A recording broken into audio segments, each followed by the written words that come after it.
559వ నామం తాంబూలపూరితముఖ్యై నమః.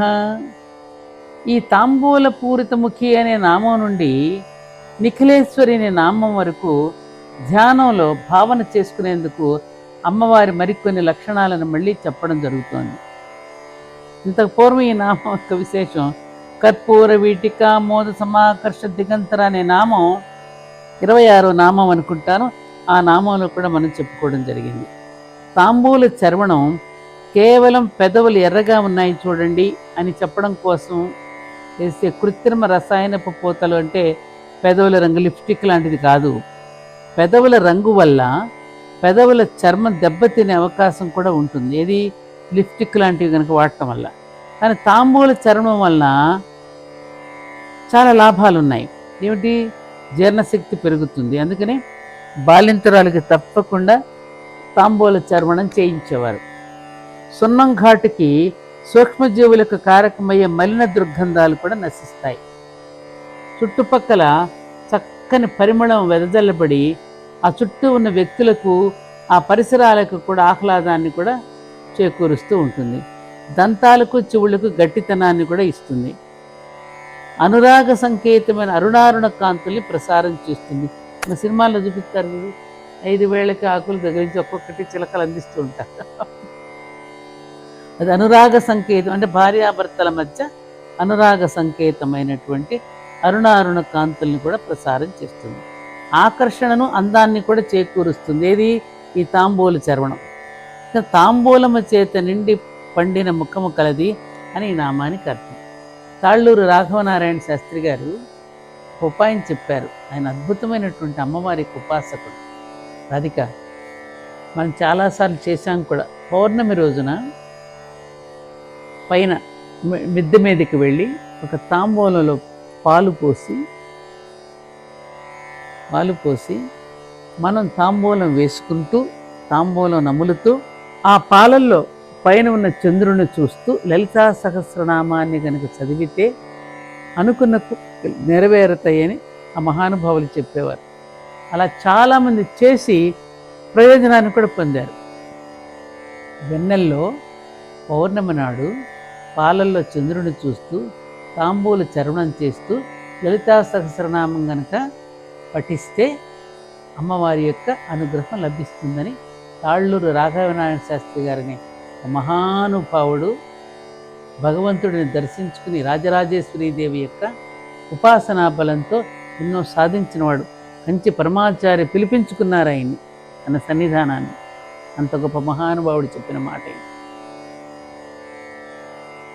560వ నామం దాడిమి కుసుమ ప్రభాయై నమః. దాడిమి అంటే తెలుసు కదా, దానిమ్మ. కుసుమ అంటే పువ్వు యొక్క, ప్రభ అంటే చక్కని అరుణవర్ణ వికాసం కలది. అంటే దానిమ్మ పువ్వు ప్రభతో విరాజులున్నది అని నామానికి అర్థం. ప్రకృతిలోని పుష్పాలకు స్త్రీలకు చక్కని సమన్వయం, సామ్యం ఉంది. అందుకనే పువ్వులతోనే పోలుస్తారు. రోజు రోజు రోజు రోజా పువ్వు పాటలు విన్నా, గులాబీ పువ్వుతో పోలుస్తారు. ఎందుకని?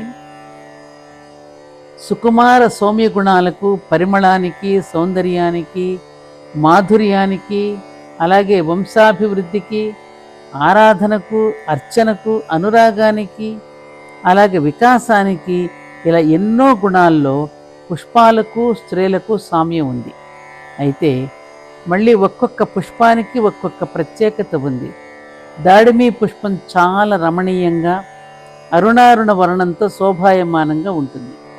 సర్వారుణైన అమ్మవారి తేజప్రభ 100కి 100 పాళ్ళు దానిమ్మ పువ్వు యొక్క ప్రభ ఒకే రకంగా ఉంటాయిట.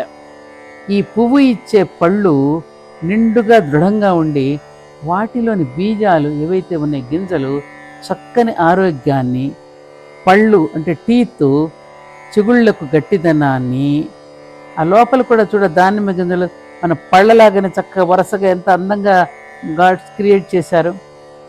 ఆ టీత్ మన పళ్ళ యొక్క చిగుళ్లకు గట్టిదనాన్ని, శోభను కూడా చేకూరుస్తాయిట. ఏది? దానిమ్మ. ఇంతకు పూర్వం చెప్పినటువంటి తాంబూల పూరితముఖి నామానికి ఈ నామం ఎందుకు అనుబంధంగా ఉంది? అనుబంధంగా ఉండి ఈ రెండు నామాలు కూడా అమ్మవారి అరుణారుణ ప్రభకు పరిపూర్ణ వికాసానికి దోహదపరుస్తాయన్నమాట.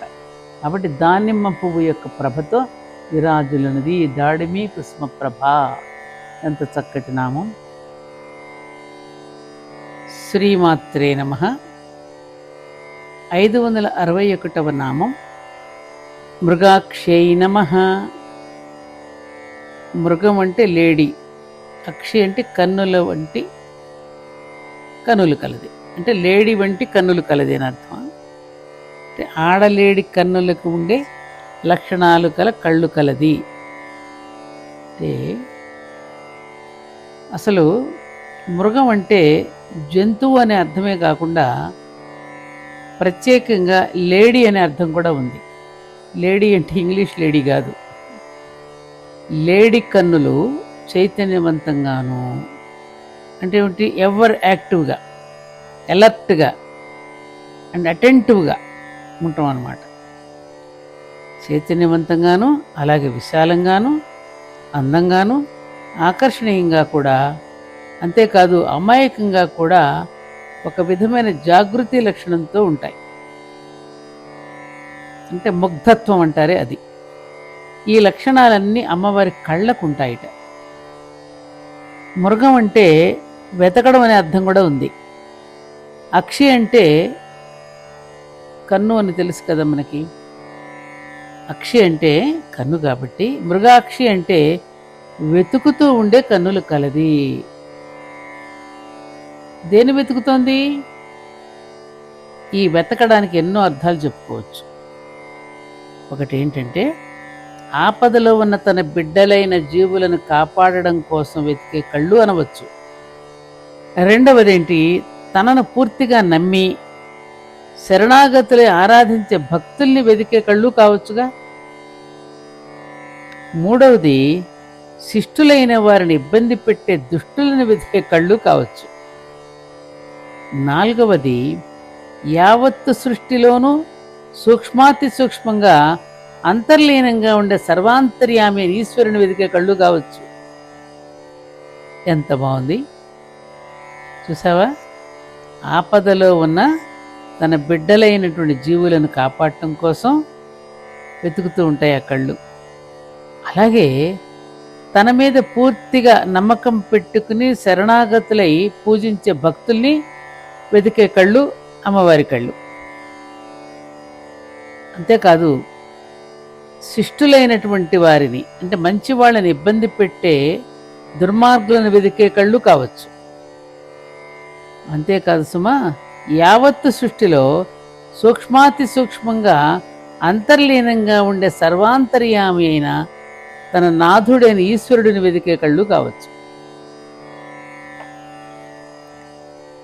ఇప్పుడు తల్లి కూడా జనం మధ్యలో గుంపులుగా ఉన్న జనం తన బిడ్డల కోసం వెతుక్కోమనం. అలాగే పార్టీలకు వెళ్ళినప్పుడు వీళ్ళ ఆయన ఎక్కడున్నాడని ఆవిడ వెతుక్కుంటుందిగా వాళ్ళ భర్త కోసం. అలా సమన్వయం చేసుకోవచ్చుగా. ఈ నామానికి అసలు అర్థం ఏంటంటే ఆడలేడి కన్నులకు ఉండే లక్షణాలు గల కళ్ళు కలది.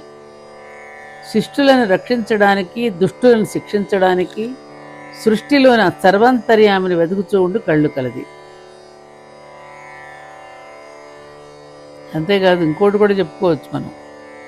సృష్టిలో ఉన్నటువంటి సకల జీవులకు జీవితం పట్ల ఉండే ధ్యేయానని, ధ్యేయం అంటే లక్ష్యం సూచించే కన్నులు గల మార్గదేశకురాలని కూడా చెప్పుకోవచ్చు. మృగం అంటే మార్గం అనే అర్థం కూడా ఉందిగా. 562వ నామం మోహిన్యై నమః.